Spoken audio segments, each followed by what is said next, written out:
All right, so if we took this one and we colored those in, the reason why I was asking you to mark those as 3/4, because we had 1, 2, 3 of those, and we colored in 1, 2, 3 out of 4 in each of those.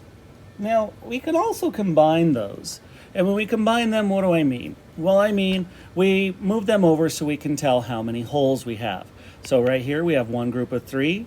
The blues would be 2 groups of 3, so another group of 3/4. And then the green would show another group of 3/4. So by looking at this, I can easily tell that I've got 2 holes and 1/4 remaining.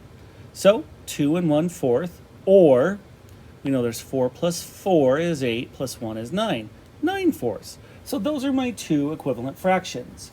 So now what I want you to do is I want you to move these shaded squares, and I want you to create a new model of an equivalent fraction.